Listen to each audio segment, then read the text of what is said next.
Señor esté con ustedes. Y con tu espíritu. Proclamación de la buena nueva de nuestro Señor Jesucristo, según San Juan. Gloria a ti, Señor. El primer día después del sábado, estando todavía oscuro, fue María Magdalena al sepulcro y vio removida la piedra que lo cerraba. Echó a correr. Llegó a la casa donde estaban Simón Pedro y el otro discípulo, a quien Jesús amaba, y les dijo: se han llevado del sepulcro al Señor y no sabemos dónde lo habrán puesto.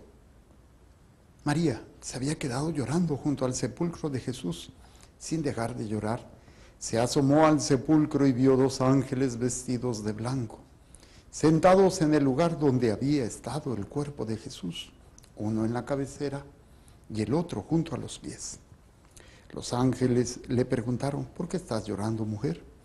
Ella les contestó: porque se han llevado a mi Señor y no sé dónde lo habrán puesto. Dicho esto, miró hacia atrás y vio a Jesús de pie, pero no sabía que era Jesús. Entonces se le dijo: mujer, ¿por qué estás llorando? ¿A quién buscas? Ella, creyendo que era el jardinero, le respondió: Señor, si tú te lo llevaste, dime dónde lo has puesto. Jesús le dijo: María. Ella se volvió y exclamó: Rabuní, que en hebreo significa maestro. Jesús le dijo: no me retengas, porque todavía no he subido al Padre. Ve a decir a mis hermanos: subo a mi Padre y a su Padre, a mi Dios y a su Dios. María Magdalena se fue a ver a los discípulos y les anunció: he visto al Señor, y les contó lo que Jesús le había dicho. Palabra del Señor. Gloria a ti, Señor Jesús. Por la lectura del Santo Evangelio, sean perdonados nuestros pecados. Amén. A ver, brevemente, para explicar a los niños el bautizo, incluso en las pláticas del día del bautizo que celebro, me gusta hacer una alegoría, una comparación.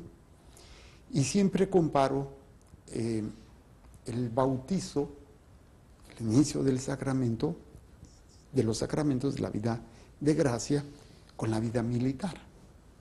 Les digo siempre que dentro de la vida militar hay 3 aspectos básicos que se piden a un soldado. Primero, es obediencia. Segundo, es buena condición física, buen estado de salud. Y tercero, saber usar las herramientas. Obviamente, una lleva a la otra y la otra lleva a la otra. Y el aspecto más importante es la obediencia. ¿Para qué?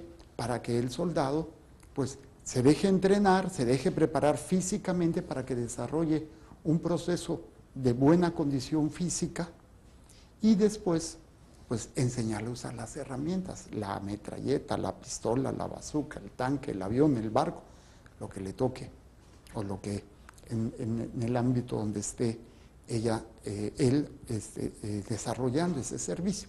En la vida espiritual es lo mismo. El primer elemento que se pide a un cristiano es la fe. Y la fe es un don que recibimos, pero también se da una respuesta de parte del hombre que se llama obediencia. ¿Sí? Obediencia. La fe no es otra cosa que la obediencia. Entonces, el niño va a aprender a obedecer. Y si aprende a obedecer, que es lo que le van a enseñar sus padres y sus padrinos, y no tanto una obediencia nada más al papá, a la mamá, sino que es una obediencia a Dios en papá y mamá, que es muy importante. Si le enseñamos esta obediencia, ábreme la puerta, ¿no?, para que circule el aire. Si le enseñamos esta obediencia, obviamente en esa obediencia pues tendrá una buena condición espiritual.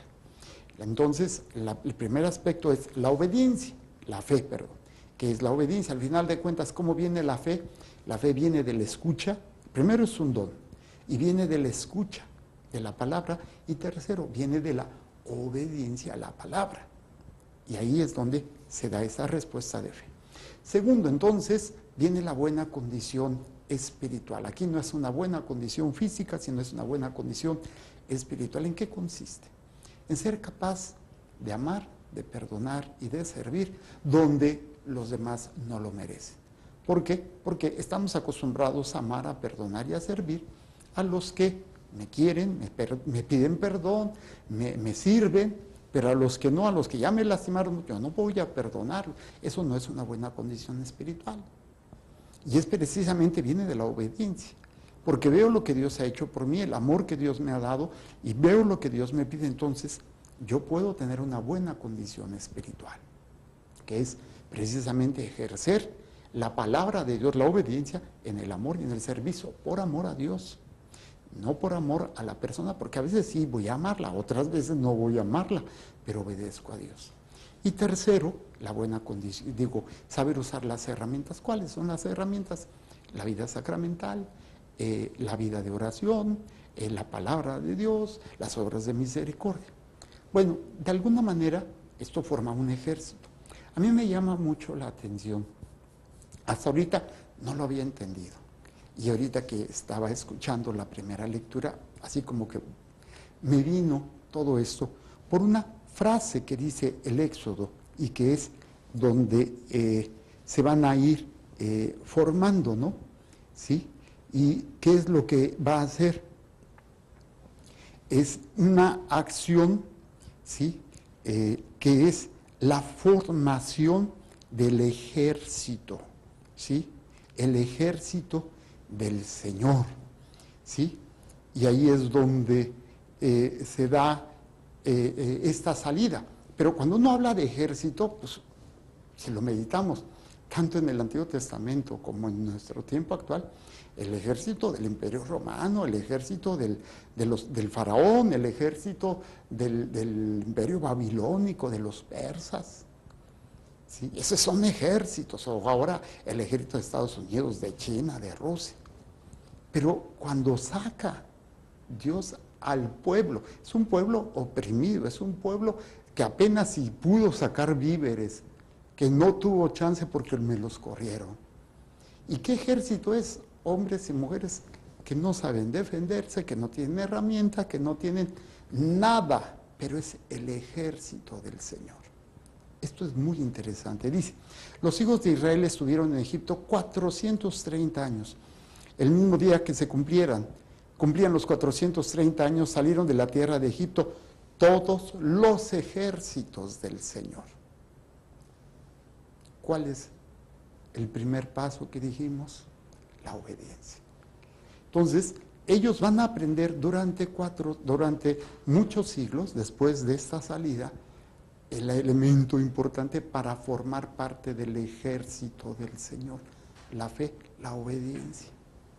Y vamos a ver en la historia del pueblo de Israel subes y bajas, donde sí, no, a veces muy obediente y a veces no. Entonces, el ejército que el Señor está formando son hombres y mujeres que van a dejarse guiar, que van a dejarse formar en este proceso de la obediencia. Y lo vamos a ver, por ejemplo, con Josué, primero con Moisés, Josué, luego los jueces, luego los profetas, y así en diferentes etapas, hasta llegar al ejército de Jesucristo.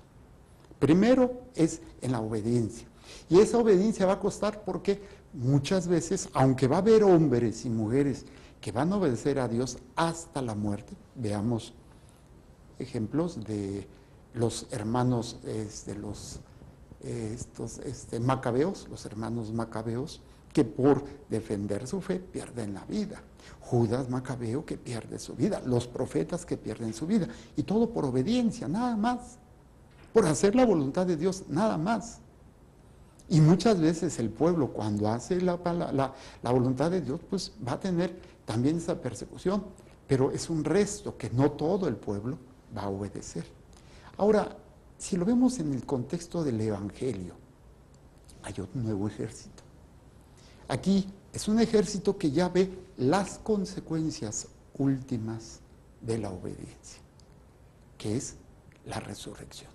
Pero ven todo el proceso de la pasión. Y la primera que es reclutada en este ejército, ya desde la resurrección, va a ser María Magdalena. Va a ser la primera testigo y la primera del ejército de Jesucristo.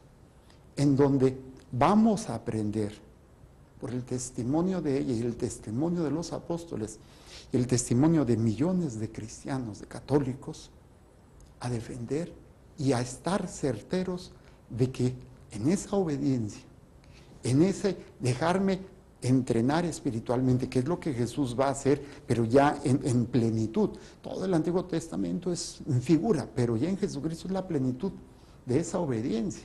Padre, si es posible, aparte de mí este cáliz, mas no se haga mi voluntad sino la tuya. Es la plenitud de esa obediencia, y en esa plenitud se ve la entrega de la voluntad, que implica la entrega de la vida, y vivir y cargar esa pasión, esa cruz, abrazarla y morir. Pero entonces empieza ya el reclutamiento espiritual. Cristo ha resucitado. Y María, ni tarda ni perezosa, sale con el chisme. Se me apareció, lo vi, está vivo. Claro, no va a ser tan fácil. Los apóstoles decían, señora, pues está mal, ¿no? Después se les va a aparecer a los apóstoles y van a ir reclutando. Y nosotros estamos reclutados no porque se nos haya aparecido, sino por el testimonio de ellos y por la experiencia de la obediencia en Dios y la experiencia que empezamos a vivir aquí ya de la vida eterna. La alegría, el gozo y la paz. La libertad, que lo veíamos en los textos de la semana, ¿no? Donde decía, vengan a mí los que están cansados y agobiados por la carga, que yo los aliviaré, que mi yugo es suave y mi carga ligera. Y yo les decía, ¿cuál es el yugo suave y la carga ligera? El yugo suave y la carga ligera no es otra cosa más que hacerlo por amor a Dios. No alimentando mi ego, no alimentando, les decía, ¿no?, el tirano que llevamos dentro, que es el que quiere, el que hace las cosas porque siente, porque le gustan, porque experimenta algo, porque tiene ganas. Ese es el esclavo todavía. El libre, el soldado, es el que lo hace por Dios, por amor a Dios. Incluso cayendo, que también lo explicamos en la semana, en aquellos que es la sequedad, ¿no? Les decía, cuando yo hago las cosas porque me da la gana, porque me da la gana, porque tengo ganas, porque me gusta, porque me hace sentir bien, porque tengo una retribución, está mal.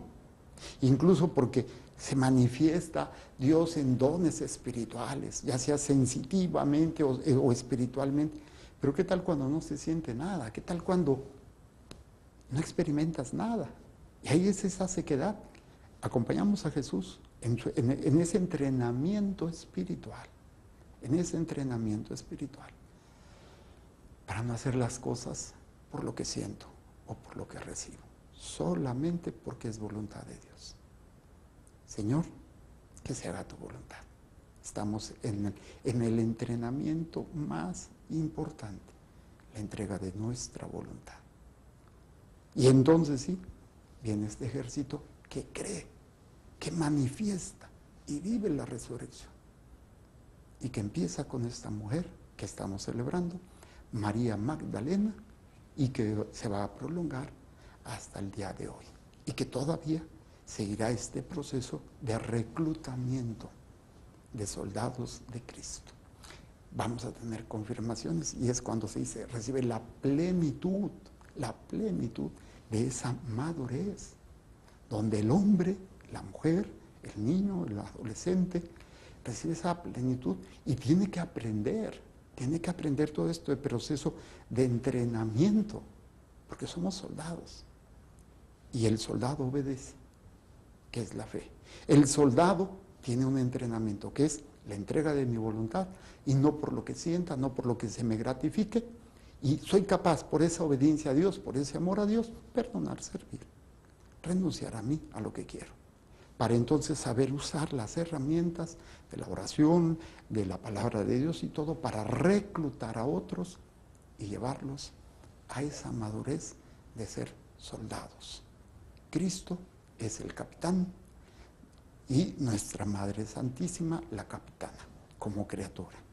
Y todos nosotros a sus órdenes, jefe, al servicio de nuestro gran capitán. Hay una canción que dice así, ¿no? Que dice al final, del himno del seminario aquí diocesano, arquidiocesano.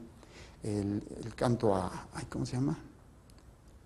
La voz de San Francisco Javier, que es el patrón, y la voz de nuestro gran capitán, el capitán del ejército, Jesucristo, y de y la capitana como criatura, nuestra Madre Santísima. Y nosotros, soldados del amor, soldados de la fe, soldados de la entrega de nuestra voluntad. Y así, la vida de gracia, el poder de Dios, será manifestación en nosotros. Y entonces empezaremos a vivir aquí lo que es todo la benignidad. Por eso decimos, demos gracias al Señor, porque Él es bueno. Podríamos decir, porque Él es la bondad, porque Él es el amor, porque Él es el perdón, porque Él es la paz, Él es todo. Bendigamos al Señor, demos gracias, porque nos invita como soldados a entrenarnos, a dar testimonio de su muerte, de su resurrección, en nuestra obediencia y en nuestro servicio y renuncia a lo que quiero por amor a Dios. Pero tiene que ser con amor, porque yo puedo renunciar y tener amargura, ay, porque ya, no, tiene que ser en esa entrega y en esa alegría y en ese gozo. Presentemos pues el pan y el vino y las intenciones que hay en el corazón de cada uno de ustedes.